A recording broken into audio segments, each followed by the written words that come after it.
morning and welcome to OPC. So glad to be here today. A warm welcome for those watching us online. Thank you for joining in. I just want to remind you that there is an invitation for every one of us to get our hopes up today.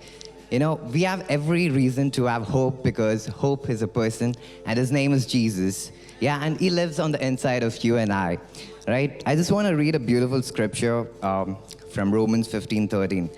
Now may God, the inspiration and fountain of hope, fill you to the overflowing with uncontainable joy and perfect peace as you trust in him. And may the power of the Holy Spirit continually surround your life with his superabundance until you radiate with hope. So come on, church, I know there's a lot going on around and each one of our lives. There's a lot happening, but let's put our hope in God and get your hopes up today.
Our God is for us. He's brought us back to life.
Come on, church. Bible says there's nothing impossible with our God. Come on, do you believe that this morning, church?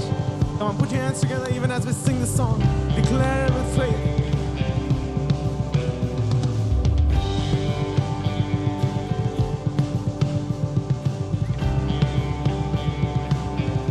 Come on, sing it. Just one word, you'll calm the storm that surrounds me.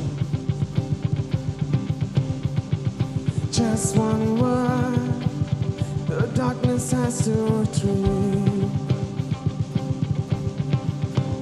Yeah, just one word, I feel the presence of heaven. Just one touch, my eyes were open to see.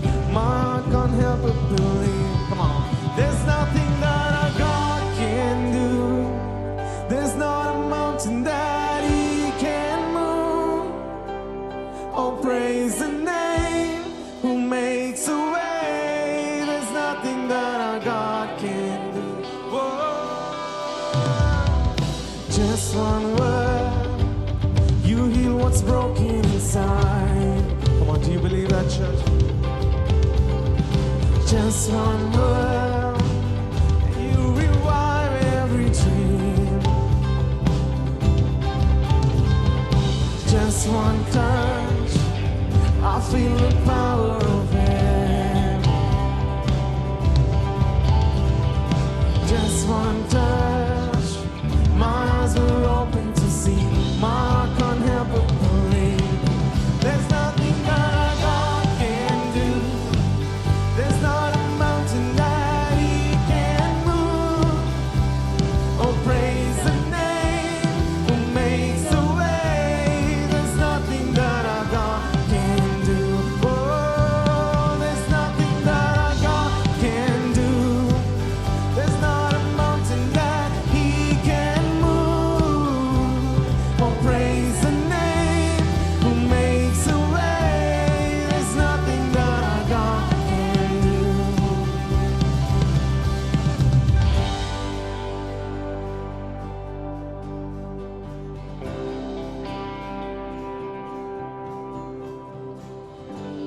I will believe for greater things. There's no power like the power of Jesus. Let faith arise. Let all agree. There's no power. Come on, church, let's declare that. I will believe for greater things. There's no one like Jesus. Let faith arise. Let all agree. There's no power like the power of Jesus. I will believe for greater things. There's no power like the power of Jesus. Let faith arise. Let all agree. There's no power like the power. There's nothing that our God can do. There's not a mountain that He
Last year around this time, early in the morning, 3 o'clock, I had this strong urge to pray. Me and my wife got together and we started praying, claiming the promises of God. The current company that I am working, I joined in 2019. I was supposed to join as a consultant, but was offered as an associate consultant. Since we were about to have our first child, we do not have any other option to look for. Rather than living in disappointment, I laid my burden at his feet and started giving my best. At the end of the year, I was given normal rating and a minimal hike, which was not up to my expectation.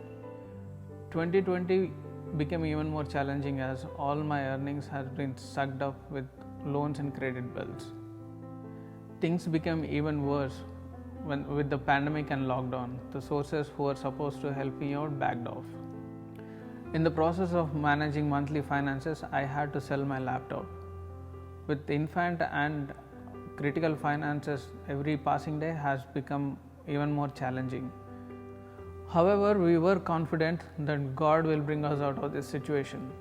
Amazingly, God has raised few of my friends who came in supporting me with finances, saying, "Give when you have."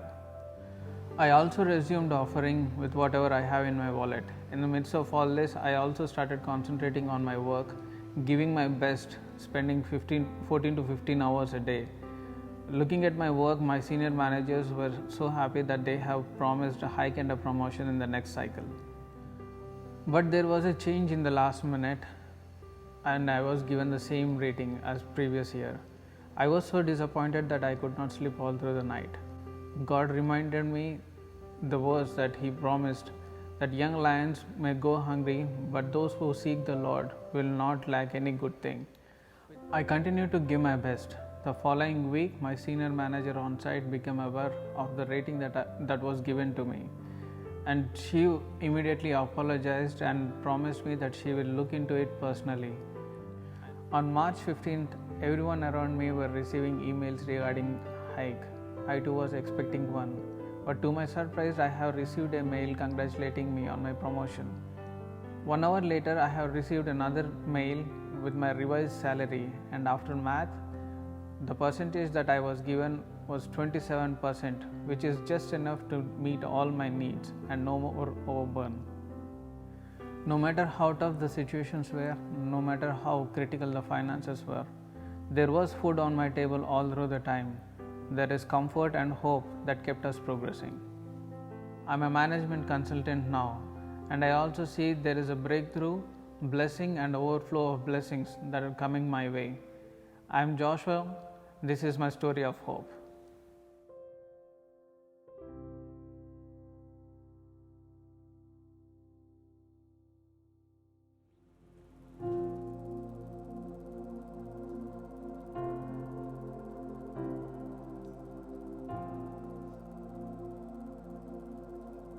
There's power in your name, Jesus. We call out to you, Jesus.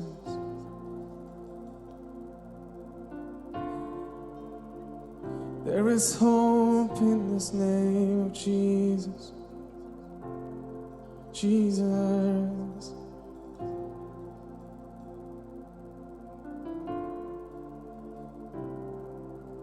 Jesus, Jesus, you make the darkness tremble. Jesus, Jesus, you silence fear right now.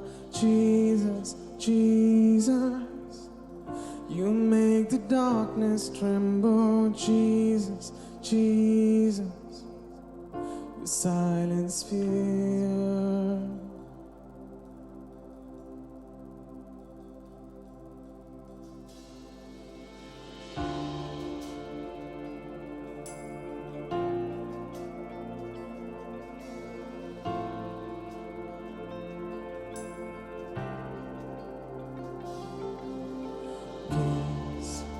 Bring it all to peace. The storm surrounding me, let it break at your name. Still, call the sea to still. the rage in me to steal every way. At your name, Jesus, Jesus, you make the darkness tremble. Jesus, Jesus, you silence fear. Jesus, Jesus, you make the darkness tremble. Jesus, Jesus.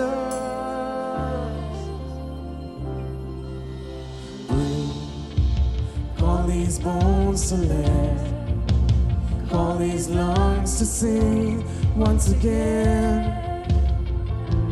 I will praise you, Jesus. You make the darkness tremble. Jesus, Jesus, you silence fear. We're singing Jesus, Jesus. You make the darkness tremble. Jesus, Jesus. Come on, let's sing Jesus. Jesus, Jesus. You make the darkness tremble. Jesus, Jesus. You silence fear. Jesus, Jesus. You make the darkness tremble. Jesus, Jesus. Your name is a light that the shadows can't deny. Your name cannot be overcome. Your name is a light forever lifted high. Your name cannot be overcome. Sing Jesus, Jesus. You make the darkness tremble. Jesus, Jesus. You silence fear right now. Jesus, Jesus. You make the darkness tremble. Jesus, Jesus.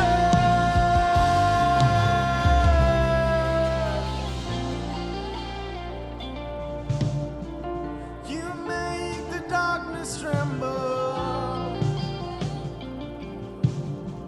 You silence fear.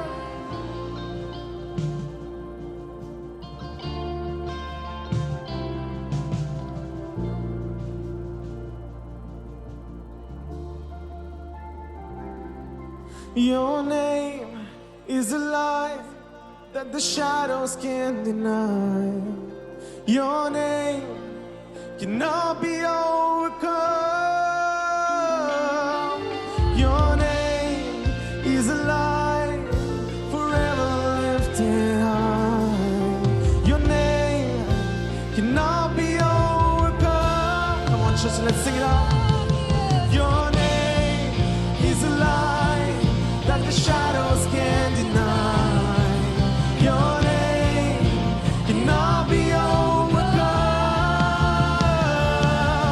Your name is a light forever lifted high. Your name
You silence fear. Come on, just lift up your voices. Let's call on to Jesus. There is no other name like Jesus.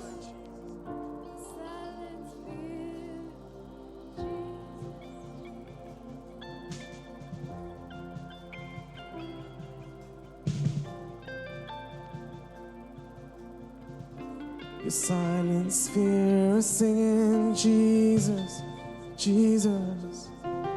You make the darkness tremble, Jesus, Jesus. Oh, Jesus, Jesus. You make the darkness tremble. Come on, church, I believe that this is our time to rise up and stand in the gap for our nation and call on to Jesus. Just like Paul and Silas in the jail, when they were going through their most darkest time, all they did was shout his name. And when they lifted up his praise, walls came crashing down. Amen. And we believe this morning that even as we call out to Jesus, God is going to restore our land.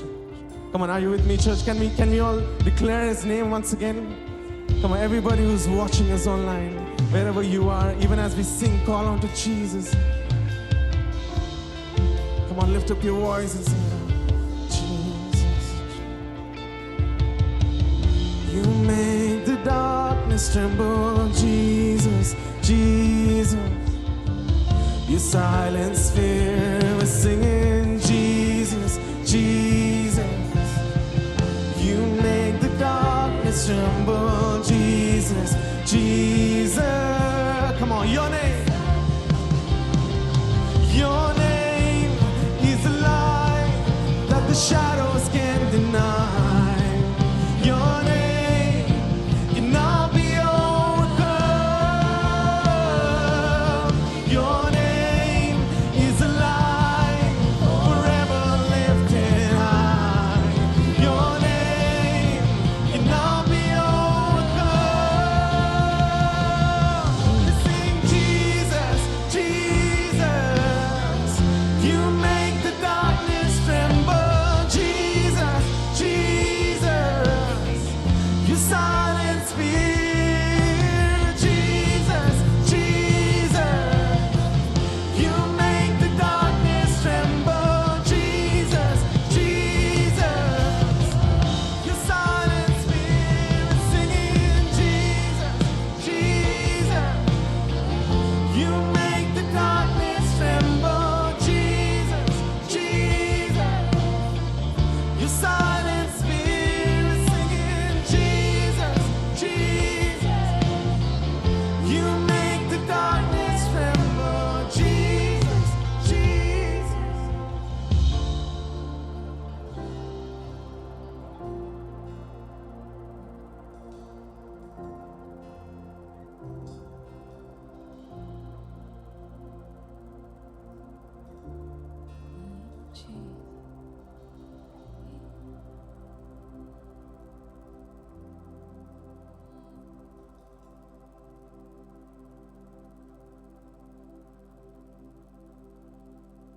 Come on. Just as we were declaring the name of Jesus, I just believe that it's so powerful that what we just sang, he makes the darkness tremble. I know most of you know what's happening in our country. And it's so sad to see the news, to see things in our hospitals, things that are going on around us, and I can't imagine what people are going through right now. Maybe some of you here have lost someone or who has someone suffering today. Why don't you just declare the name of Jesus? If there's anything that if there's nothing that you can do, just speak the name of Jesus over this country, over this nation. That healing and powerful name of Jesus. Come on. There's nothing that our God can do. As we just sang, Jesus, He makes the darkness tremble and He silences all fear. Come on. Just have a moment with your Father right now. Maybe it's your prayer that is going to change somebody's life. Maybe what you say today, maybe the person whose God is showing you right now, maybe that's what you need to do right now. Come on. Come on, just let's ask God, make a way, Father. Won't you be the light in our darkness right now? In this dark nation right now, Father, as India is crying, Lord, we ask you, Father, that you make a way, Lord. When things seem so dark, Father, we ask you, Lord. We believe, Lord, that you can make a way, Lord. Make a way, Father.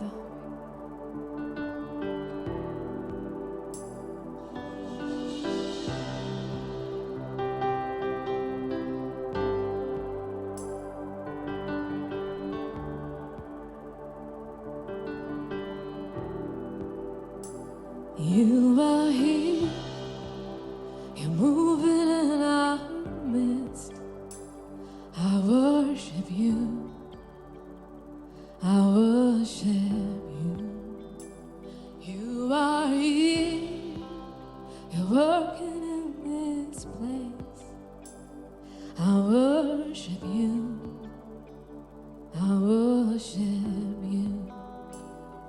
'Cause you are Waymaker, miracle worker, promise keeper, light in the darkness. My God, that is who you are. Waymaker, miracle worker, promise keeper, light in the darkness. My God, that is who you are. You are here, you're touching every heart. I worship you, I worship you. You are here, come on, over our nation, healing every life. I worship you, I worship you. Come on, over our nation, you are here, you're turning lives around, turning the situation around. I worship you. Oh yes, I worship you. You are here, you're mending every heart. I worship you, I worship you. Waymaker, miracle worker, promise keeper, light in the darkness. My God, that is who you are. Waymaker, miracle worker, promise keeper, light in the darkness. My God, that is who you are. That is who you are. That is who you are. That is who you are. Waymaker's who you are. And that is who you are.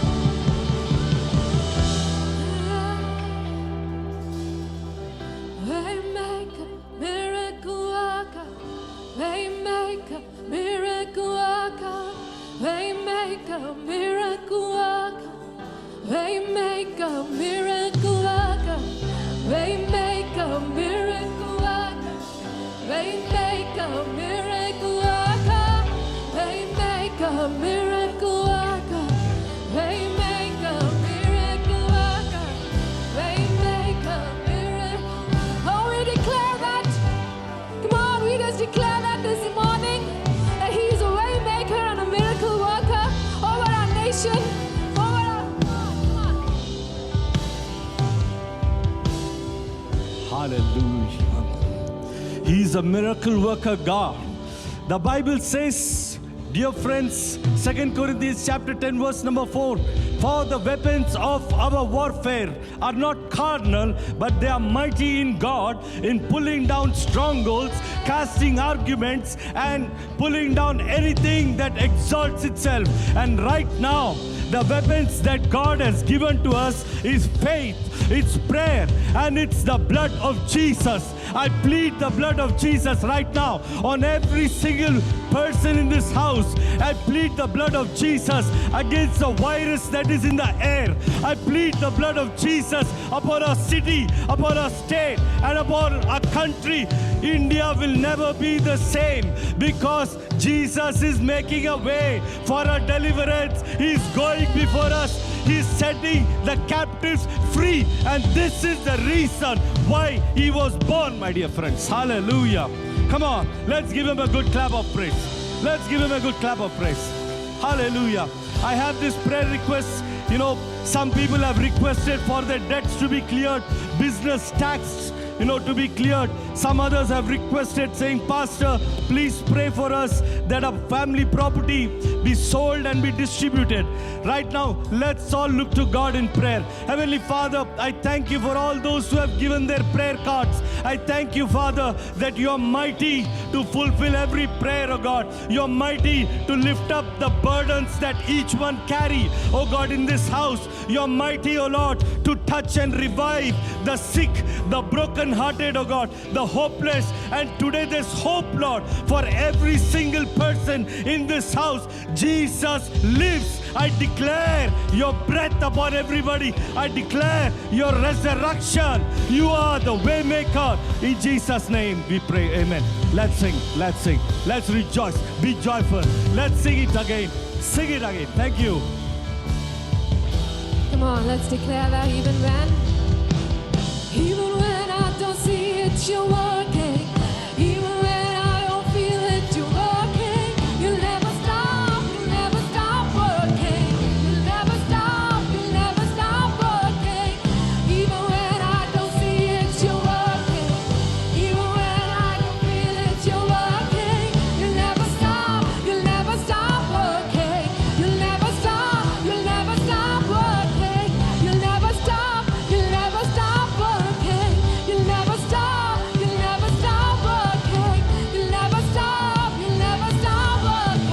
You'll never stop working. Waymaker, promise keeper, light in the darkness. My God, that is who you are. Waymaker, promise keeper, light in the darkness. My God, that is who you are. And that is who you are. And that is who you are. That is who you are. That is who you are.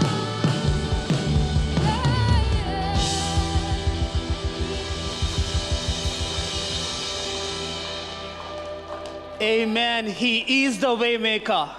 He is the miracle worker. You know what? We'll just take 1 or 2 minutes time and just pray for our country.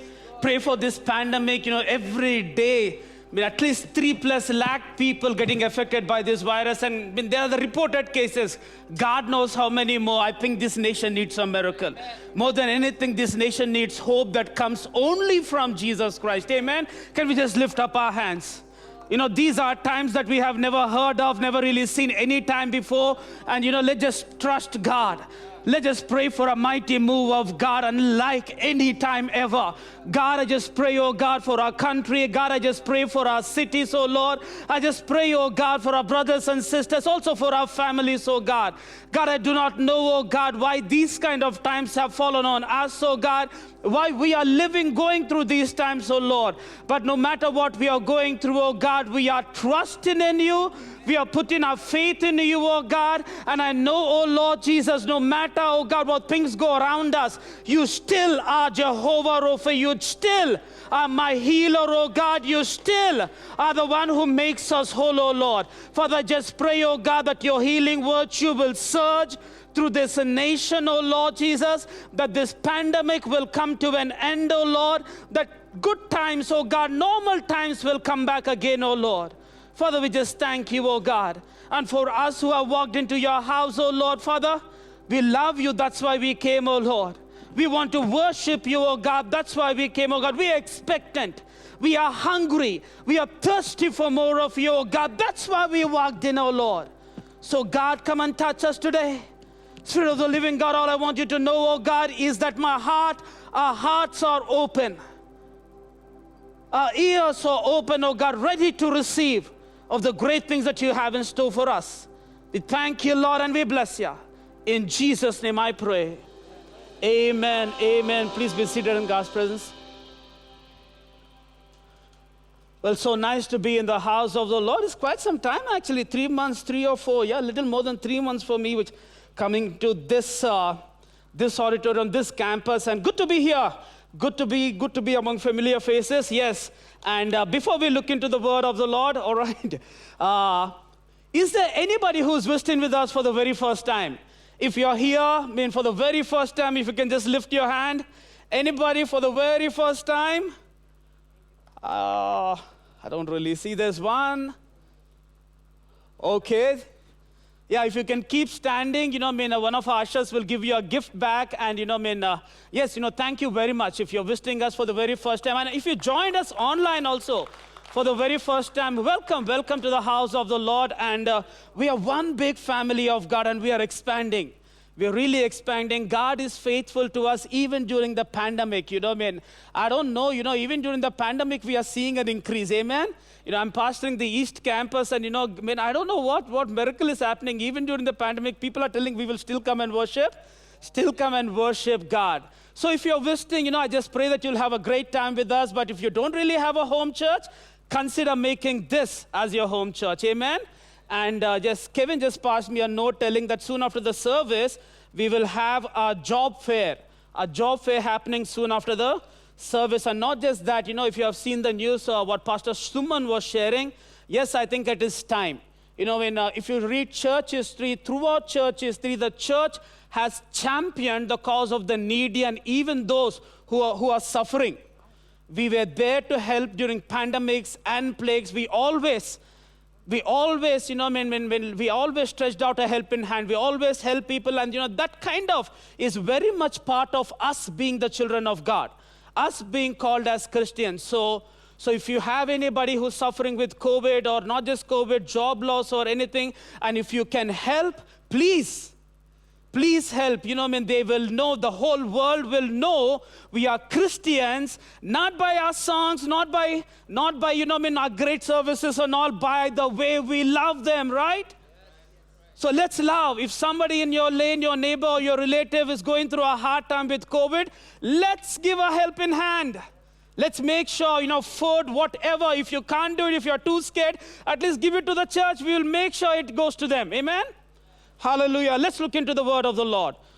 Around a month ago, we celebrated Good Friday, Easter, and really nice.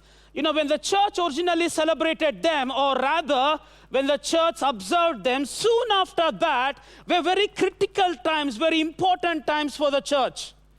Very important times for the church, because not all of their questions were answered. One thing the church really struggled with was, how do they understand the death of Jesus? This guy called Messiah, King of Kings, Lord of Lords, died. Added to that, he rose back. And then he ascended. The church was struggling with these ideas. How should I understand it? Should I see it as a defeat, or should I see it as a victory? What about resurrection? And what about following Jesus Christ? Till that time, Jesus was leading them. 3.5 years, the disciples were around Jesus Christ. And now the discipleship base was increasing. Literally thousands of people. Thousands. People by the thousands were joining the church. So they were struggling to define themselves. What does it mean to be a disciple of Jesus Christ? What does it mean to follow Jesus Christ? They were struggling with questions. Some would say it is going to be an easy life. Some would say, no. You will also be crucified if you become a disciple of Jesus. Some would say you will get some power if you become a follower or disciple of Jesus Christ. What does it mean? People still have those questions. Even now, people say, God, I'm following you, then why am I going through this? I follow you, then why don't I get good jobs? We have questions every now and then. People come and ask me questions. Why is it? What wrong I have done? All I'm doing is I'm obeying the word of the Lord. I'm following. But why is this going wrong in my life? What does it mean? Does it involve a cost to be a disciple? Does it involve something to be a disciple of Jesus Christ? Or is it going to be a nice bed of roses? Let's look at some of them today. Mark chapter 8, verse 34. Oh, you know, my Bible gives the subheading, the way of the cross. It says, then he called the crowd to him along with the disciples and said, wow, I love this. Whoever wants to be my disciple must deny themselves, take up their cross and follow me. Let me read it one more time. It says, then he called the crowd to him along with the disciples and said, whoever wants to be my, that's Pastor Rufus. He's the only one saying, okay, whoever wants to be my, good job, yes, must deny themselves, take up their cross and then follow me. Then I'm like, what in the world is this? What is it talking about? I thought it's going to be a victorious life. He's telling, carry your death sentence. Carry your cross. You know, a proper reading of the scripture says, carry your cross daily. Daily and then follow me. That doesn't sound luxury. That doesn't sound comforting. It sounds pain, you know, because cross is not a symbol of comfort or rest. It is a symbol of disgust and pain. Whoever wants to be my disciple, deny yourself, take up your cross, and then follow. In other words, he's telling, carry your death sentence. So in very many ways, you know, I think, you know, the process of being a disciple is also a process of dying to oneself. In order for me to be a disciple of Jesus, I think I have to go through the process of death. Don't take me, you know, don't take me in another way, you know, death for us is one of the most devastating, the most negative things, you know, looking at the death that is happening in and around our country. Wow, you know, nobody really wants to talk about it right now. But yes, the process of discipleship involves death. A process of death taking place inside of us. You know, one of my friend, you know, he uses this illustration. He uses the illustration of the moth or the caterpillar going or weaving a cocoon around itself. That's basically, the cocoon is the death, the coffin of the caterpillar or the moth. It weaves it and it dies. But what comes out of it is a beautiful looking butterfly. In many ways, I think discipleship is that process. A process where we weave a cocoon around ourselves. Disciple, as we follow, as we try to be a disciple, we kind of die to ourselves, but something beautiful comes out of us. This man is dead, but Christ comes alive inside of us. Luke chapter 14. You know, the subheading over here is the cost of being a disciple. It says large crowds were traveling along with Jesus Christ. Then he turned to them and he said, if anyone comes to me and does not hate his father, mother, wife, children, brother, sister, even their own life, such person cannot be my... Okay, you didn't really hear it properly. If anyone comes to me, does not hate his father, mother, wife, children, brother, sister, even their own life, such person cannot be my... Amen. And whoever does not their cross and follow me cannot be my disciple. It says if we have to be a disciple of Jesus Christ, it says, you know, hey, nothing should matter to you more than me. You know, don't misunderstand this verse.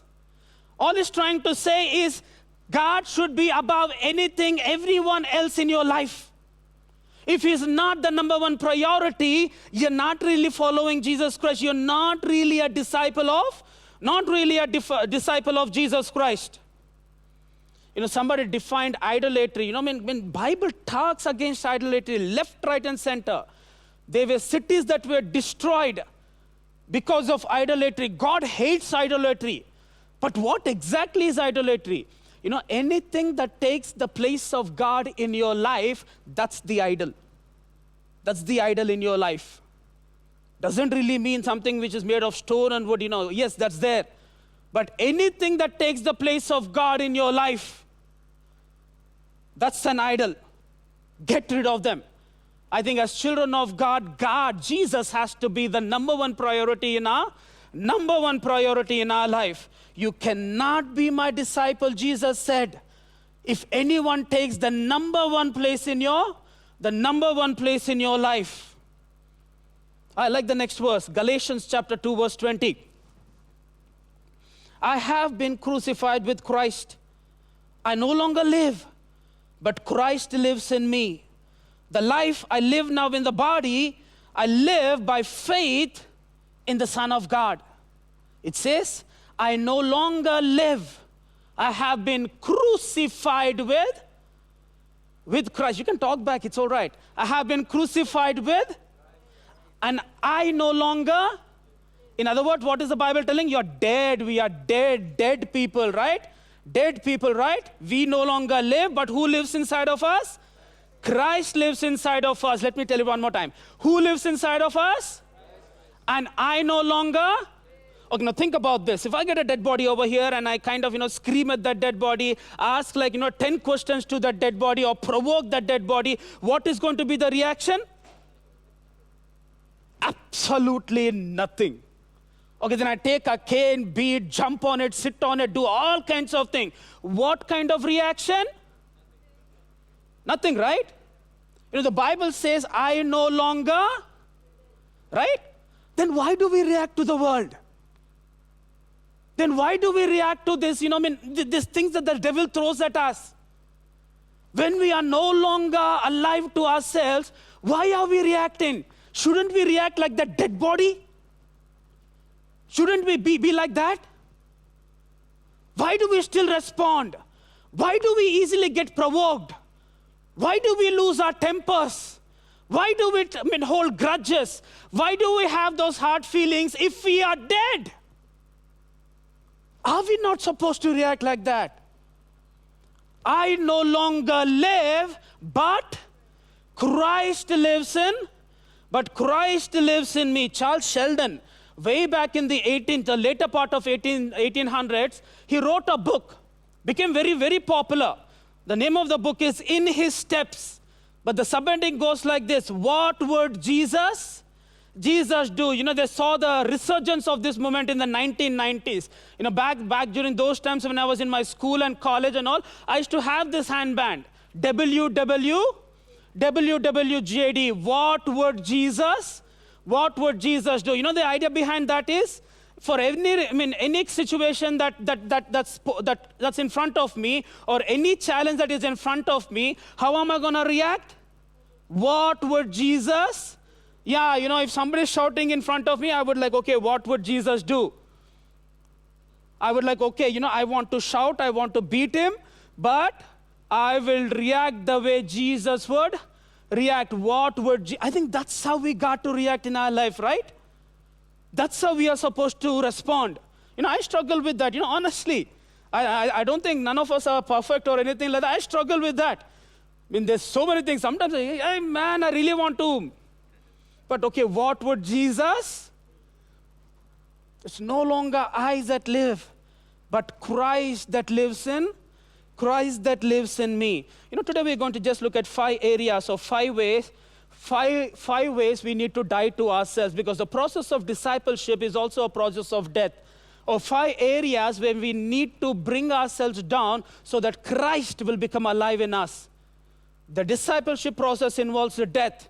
And in order to be a disciple, there are at least, there are many actually. I preached this sermon at the East Campus. I preached around 7 or 8 points, but I shrunk it to 5 points over here. All right, the first one. If we want to be a disciple of Jesus Christ, I think somehow, we got to kill the desire to look good, or to seek fame, to seek that glamour. Not really necessary. Acts chapter 8, verse 4 to 24, talks about Philip in Samaria.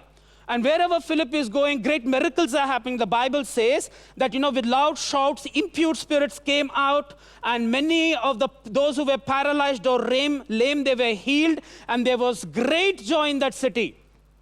A lot of people started following Philip, so much so that, Peter and John also, when they heard about the way God is moving, they would come. And there was one fellow in Samaria, Simon the sorcerer or the magician. He was like, he wanted to listen to the good words of the people. His ears wanted to listen to people telling, wow, you're great, you're nice, you're good, you're awesome. Simon the sorcerer, he also believed. He also got baptized. He also started following. But when Peter and John started laying hands on the people, something very different was happening. They started receiving the Holy Spirit. They started speaking in tongues, and the miracles were continuing. And then Simon saw that. Then Simon goes with a bag of money, and he gives it to Peter, and he says, can you also give me that gift so that whenever I lay my hands on people, they will also receive the Holy Spirit? Now, Peter gets offended. And Peter says, may your money perish with you. Your heart is not right before God. Repent of this wickedness. And maybe then the Lord will forgive you. What's the problem with Simon? Simon wanted fame. Simon wanted everybody to praise him. And in order to get that, he was willing to do anything. Buy the gift of God with money. Somehow, when we become the disciple, I think we don't really matter. He matters, right? It doesn't matter if the world recognizes me or no. It matters Jesus is recognized as Lord and Savior. That's our greatest reward. Even if people know you, what's the use? 200, 300 years later, they will say, who is he? I know my grandfather, maybe I know the name of my great-grandfather. After that, I don't even know them. Don't even know their names properly. I read this one book called Beggar at the Banquet. It was written about a person called as Woo Jung Hong. This person revolutionized the education system in South Korea.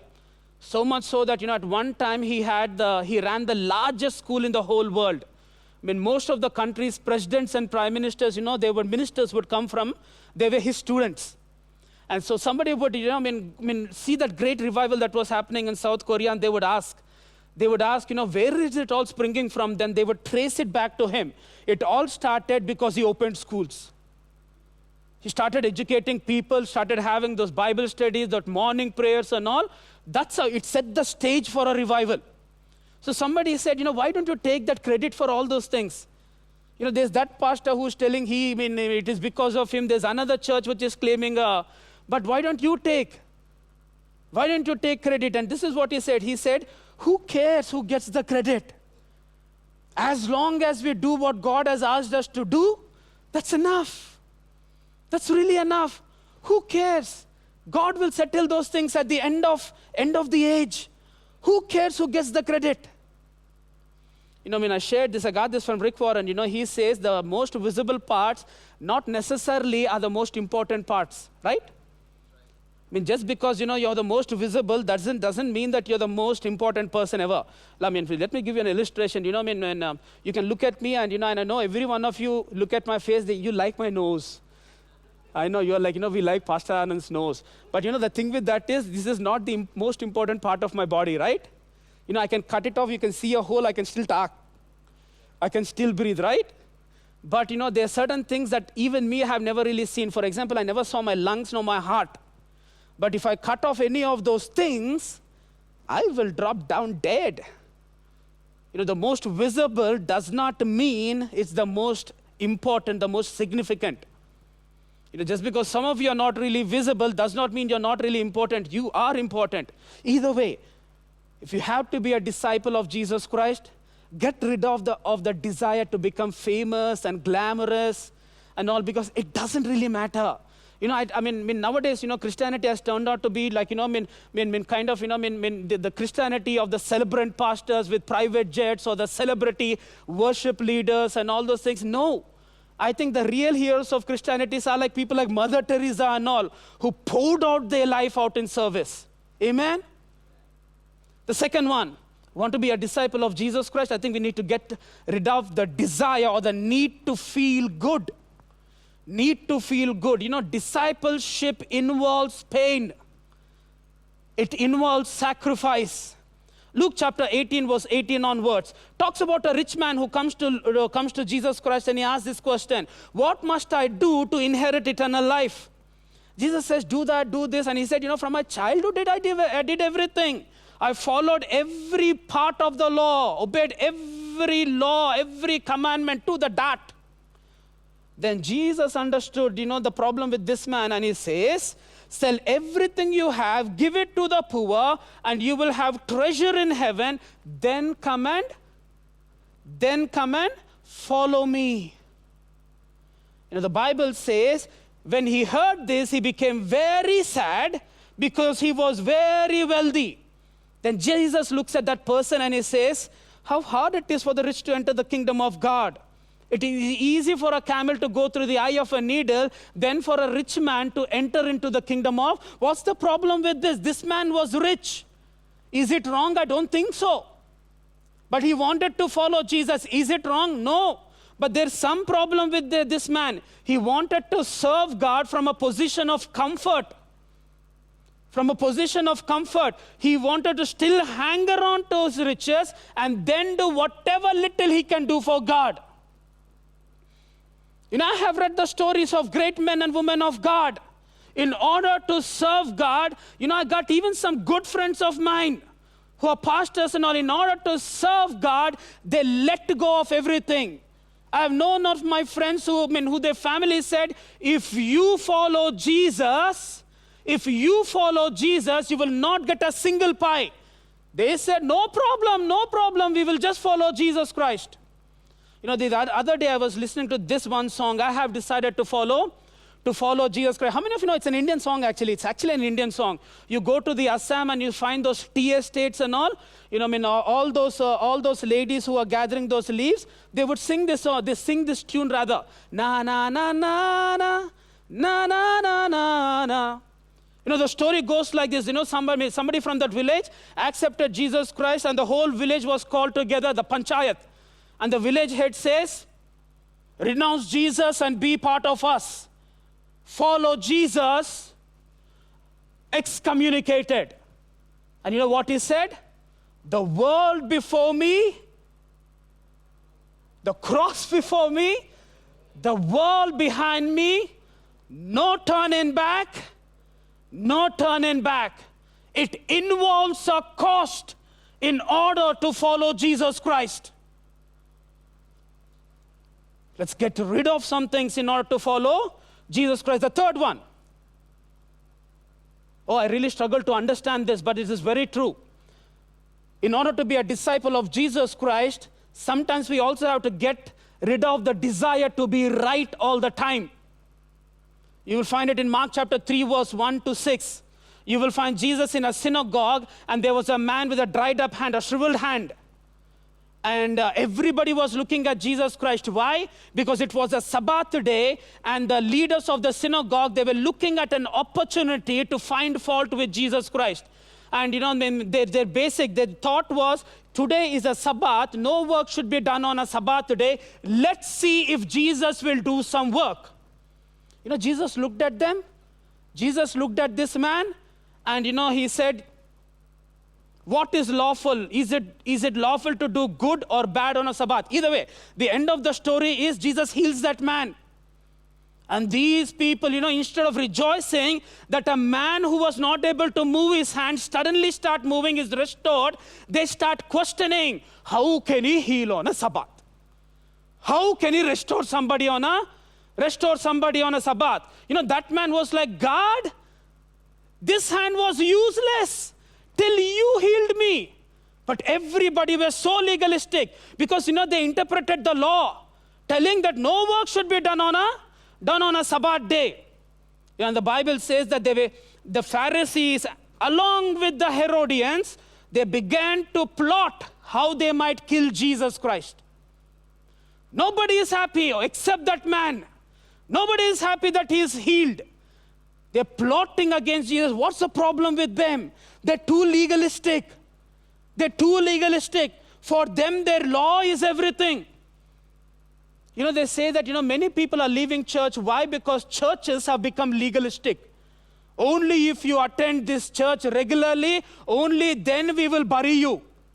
Only then, in fact, I heard that, a lot of people attend the church just because of that. Just because of that, to get a decent burial plot or the time to get married. We have become legalistic. What you wear, how you look, the way you talk. Paul writes in his epistles and he says, accept one another just the way Christ has accepted you. When I was in my sin, when I was in the miry clay, instead of passing off a nasty judgment of damnation, you know what my Jesus did? He lifted me, he hugged me. That's how he accepted me. Legalism. Legalism is basically taking the word of God without the heart of God. You quote every word and it sounds so right, but your heart ain't there. That's the problem that Jesus found with the Pharisees side. You can't find a fault with them, but their hearts are not there. The fourth one, the desire to stay in control. Oh, I love this one. Matthew chapter 14, verse 25. It talks about Jesus walking on the water. And not just Jesus walking on the water, it is about Peter walking on the water. I like that part of it. I really like Peter. I can really kind of, I really identify myself with Peter. I think among all the disciples, Peter is somebody. He's really somebody. When Jesus was being crucified, all the disciples were hiding, but only one disciple went to see Jesus Christ. He denied Jesus thrice. But unlike all the other disciples who were in hiding, one fellow ventured out. I like him. I think in many cases, I'm like him. I also try to do something. I might mess up in that process, but I still try to do something. Here, Peter, all the disciples were sitting in the boat, and then Peter says, if it is you, Lord, tell me to walk on the... I wouldn't have done that. Okay, either he gets up and starts walking on the water. Now, he was like, God, I'm just putting my faith in you, and I'm coming closer to you. And he does. He goes to Jesus. He gets a little scared here and there, but Jesus takes care of it. Somehow I feel, part of being a disciple is that, God, I'm going to take a step of faith. I'm going to get out of the boat, and I'm going to start walking on the waters. The same thing that is going to sink me, I will walk on that. Yeah, I think part of being a disciple involves taking risks, involves putting our faith in Jesus Christ. Peter had a choice. He could have gotten scared and he would have stayed in the boat just like all the other disciples. He got out of it and he walked on water. Somebody said that faith erases fear, and fear erases faith. Faith rubs off fear, and fear rubs off faith. What gets rubbed off in your life, you decide. Do you want to have faith in Jesus and get rid of fear? Or do you want fear in your life and get rid of that faith? What stays in your life, you make the choice, my brother, my sister. Give, let go, and let God take control of our lives. And too many times we try to be in control. I like that. I like to be in control. But then I figured out that in very many cases, I can't do much if I'm in control. I just have to let go and say, God, now I'm just trusting you. I'm just putting my faith in you. You do, God. I can do as much as I can, but you take over. It works. It really works. The fifth and the last one, having a personal agenda. If you have to be a disciple of Jesus, we need to get rid of this desire to have a personal agenda. Luke chapter 9, verse 51. Again, the subheading reads, the cost of following Jesus Christ. You find three things, and I really struggle to understand them. Jesus goes and, somebody comes to Jesus and says, I will follow you wherever you go. And the way Jesus answers made me worry, kind of make me think. Jesus said, foxes have holes and the birds have nests. But the Son of Man, he doesn't know where to lay his head. I'm like, all this man was asked is, God, I will follow you. And what is Jesus answering? Foxes have holes and the birds have nests. I was like, okay. The second one, Jesus goes to another person and says, follow me. But that person says, Lord, let me go bury my father. I think fair enough. But you know how Jesus answers? Let the dead bury their dead, but you go around proclaiming the good news. I'm like, okay, what kind of an answer is that? And the third one, again, another person says, Lord, I will follow you, but let me go to say goodbye to my parents. I think that's a simple thing, right? But then Jesus, again, the way Jesus answers is, nobody who puts the plow to the hand and looks back is worthy of the kingdom of. Hey, what kind of answers is Jesus giving? But then you look at them very carefully. You find them, all of them wanted to follow Jesus on their terms of discipleship. It's not on Jesus' terms of discipleship. It is like some of us telling that, okay, pastor, if I get 80% marks in my examination, then I will follow Jesus Christ. If I have 1 crore in my bank account, then I will start following Jesus. Good luck. Good luck. Maybe you'll have to write supplementary for the rest of your life. They wanted to follow Jesus on their terms of discipleship. It ain't gonna work that way. We follow Jesus on his terms. 5 things we have seen today. 5 things we need to get rid of in order to be a disciple of Jesus Christ. The desire to look good, the need to feel good, to be right, to stay in control, and to have a personal agenda. Come, let's stand in the presence of the Lord. I don't really know what idea you had in your mind when you said, Jesus, I will follow you all the days of my life. Let me tell you the truth, my brother, my sister, it's going to cost us. It's going to cost us. Everybody who follows Jesus pays the price. Some pay it more, some less, but nevertheless, everybody pays it. I'm telling for those of you who are complaining to God, telling God, because I started following you, I'm facing hardships. I'm telling, expect it now. Jesus said, who builds a house without sitting down and counting the cost? Who goes to a war without actually planning for it? Think about it, my brother, my sister. We will have to make sacrifices. It is going to cost us. It will be pain. It's worth it. It's worth it.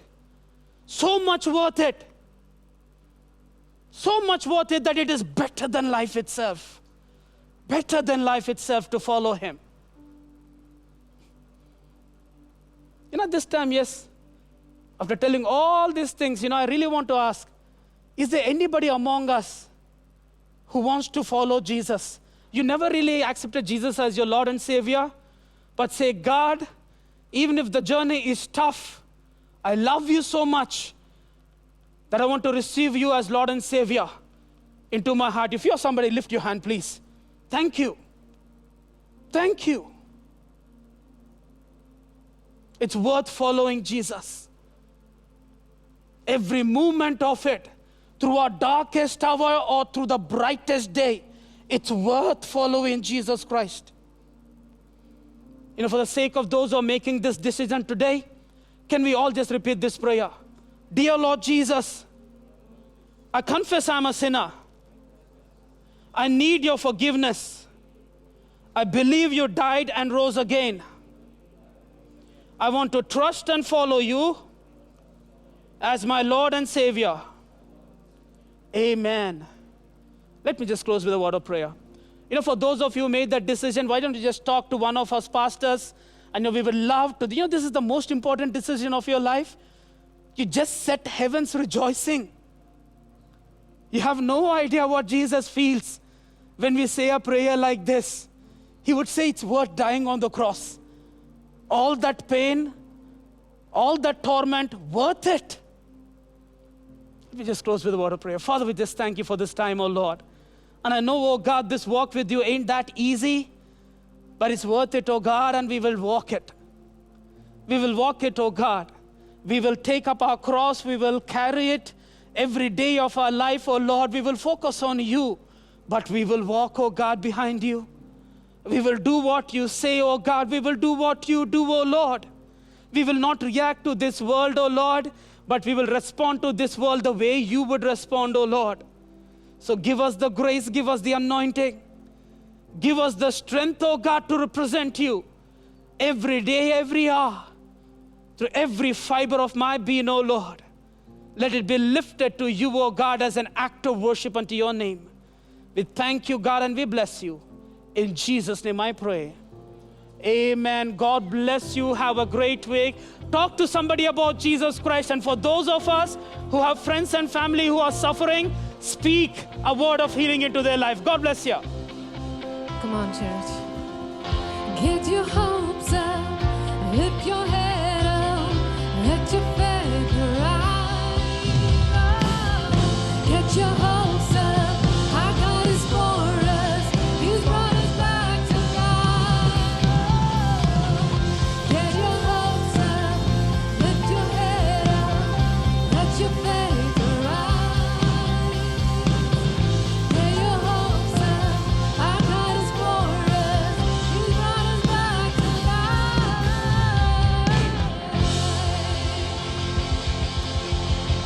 God bless you, church. Take care and stay safe.